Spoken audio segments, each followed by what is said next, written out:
नमस्कार दोस्तों। हमारा भारत जितना सुंदर और प्यारा है उससे कहीं ज्यादा रहस्यमयी है। आज हम बात करने वाले हैं कुरुक्षेत्र के रहस्यों के बारे में।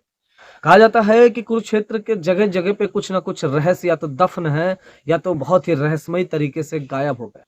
आज भी वैज्ञानिक अगर कुरुक्षेत्र में जाते हैं तो वहां पे या तो नर कंकाल मिलता है या तो वहां पर रथ, हाथी, घोड़ा या फिर शस्त्र मिलता है। कहा जाता है कि जब शस्त्र का जांच किया गया, वहां के रथों को जांच किया गया, तो ये तकरीबन 5 से 6 हजार पहले के निकले, मतलब कि महाभारत युद्ध काल। आज हम बात करने वाले हैं कुरुक्षेत्र के कुछ ऐसे रहस्यों के बारे में जिससे आप लोग अनजान हैं। महाभारत एक ऐसा युद्ध जिसके बारे में कहा जाता है कि पूरे दुनिया की 1/3 जनसंख्या समाप्त हो गई थी उस युद्ध के बाद।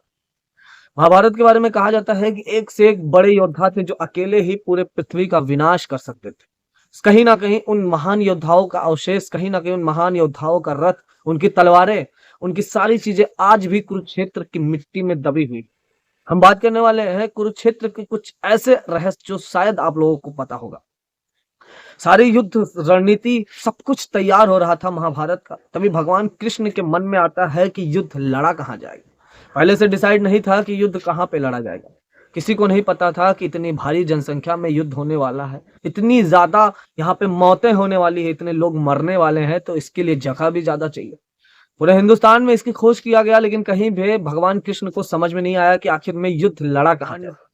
पांडवों की तरफ से जो दूत बन के गए थे वो थे भगवान कृष्ण। भगवान कृष्ण जगह जगह लोगों से पूछताछ कर रहे थे, पता कर रहे थे कि इतनी बड़ी जगह मिलेगी कहाँ जहाँ पे युद्ध हो सके। सबसे बड़ी बात यह है दोस्तों की युद्ध लड़ने को तो कहीं भी लड़ा जा सकता था, लेकिन सबसे बड़ी बात यह थी एक ही परिवार का युद्ध था। मतलब भाई भाई का खून फेंकने वाला था, बाप बेटे का खून फेंकने वाला था, गुरु शिष्य का खून फेंकने वाला था, चारों तरफ अपनों का ही खून फैलने वाला था। भगवान कृष्ण सोचते हैं, समझते हैं। भगवान कृष्ण रास्ता को खोजते हुए वहां से जा रहे होते हैं, तभी वो देखते हैं कि दो भाई आपस में लड़े जा रहे थे। लड़ाई इतनी ज्यादा हो जाती है कि एक भाई को मार देता है। जब भगवान कृष्ण उससे पूछते हैं कि तुमने इनको क्यों मारा, तो बोलता है कि मैंने इसको खेत में बांध बांधने को बोला था कि पानी घुस ना जाए, और इसने बांध बांधने से मना कर दिया, इसलिए मैंने इसकी हत्या कर दी और इसकी लाश को उसी पानी के किनारे लगा दिया ताकि पानी अंदर ना आ पाए। भगवान कृष्ण जैसे ही ये देखते हैं तैसे उनका माथा ठनकता है और वो समझ जाते हैं कि ये वही क्षेत्र है जहाँ पे युद्ध लड़ा जाना चाहिए, जहाँ पे भाई भाई से प्रेम नहीं करता है, बाप बेटे से प्रेम नहीं करता है, गुरु शिष्य से प्रेम नहीं करता है। मतलब यहाँ पे अगर युद्ध हो जाता है तो कोई किसी से प्रेम नहीं करेगा और एक दूसरे का खून बहाने से कतराएगा नहीं। भगवान कृष्ण वहीं से डिसाइड कर लेते हैं कि महाभारत का जो इतना बड़ा युद्ध है इसी कुरुक्षेत्र में होगा।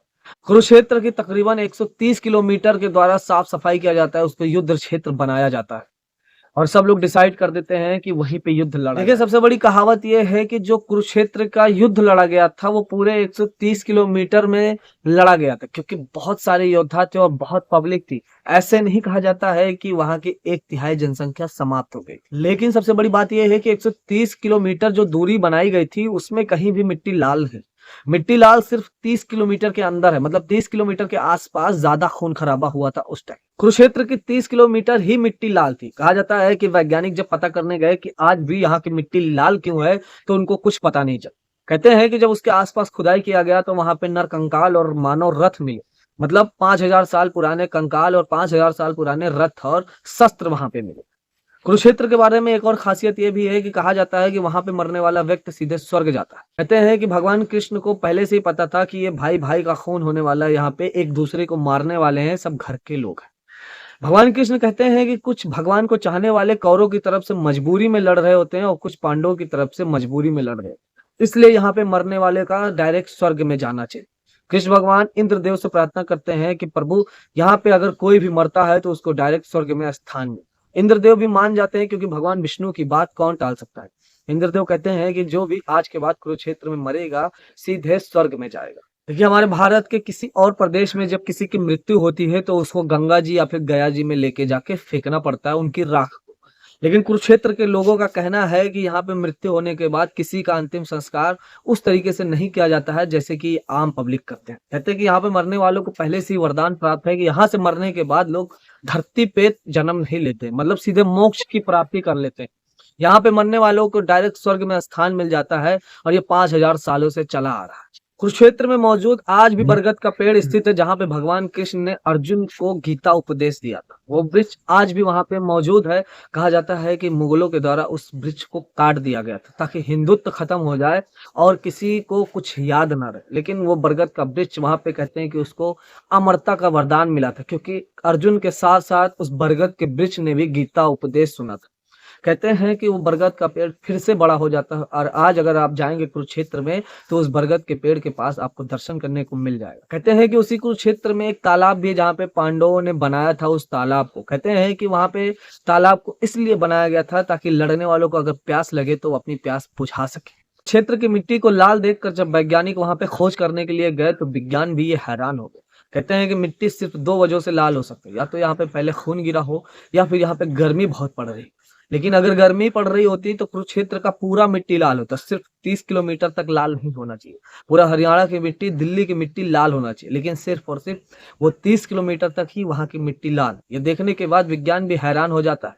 कहते हैं कि विज्ञान भी ये सोचने और समझने पे मजबूर हो जाता है कि आखिर में यहाँ पे हुआ क्या। लेकिन हमारे शास्त्रों में बहुत कुछ ऐसी बातें पहले ही बताई गई है जो अब घटित हो रहा है। जैसे बहुत सारी चीजें हैं जो बताया गया, जैसे राम सेतु के बारे में बताया गया था, भगवान राम के बारे में बहुत सारी बातें बताई गई। हमारी भारत सरकार किसी भी विज्ञान या किसी भी वैज्ञानिक को वहां पे खोदने और खोजने की अनुमति अभी नहीं दे रही, क्योंकि उनको मालूम है कि यहाँ जगह जगह पे रहस्य है। क्योंकि पूरा का पूरा कुरुक्षेत्र ही रहस्यमयी स्थान है, उसको एक रहस्यमयी स्थान के तौर पे देखा जाता है, जो कि हरियाणा में कुरुक्षेत्र है। कुरुक्षेत्र के बारे में एक और कहावत है, कहा जाता है कि वहां पे अभी भी अर्जुन के गांडीव दफन है। कुरुक्षेत्र की सबसे हैरान करने वाली बात यह है कि वहां पे दूर दूर से पशु और पक्षी मरने के लिए आते। ये वहां की पब्लिक भी देख के हैरान होती है कि पशु और पक्षी अचानक वहीं पे आके क्यों मरते हैं। कहा जाता है कि बहुत दूर दूर के पक्षी जो पूरे दिल्ली हरियाणा में पाए भी नहीं जाते हैं, लेकिन जब उनको मरना होता है तो कुरुक्षेत्र में आके मरते हैं। ऐसे ही भारत में कई सारे रहस्यमय जगह हैं जहाँ पे आपको हैरान कर देगा।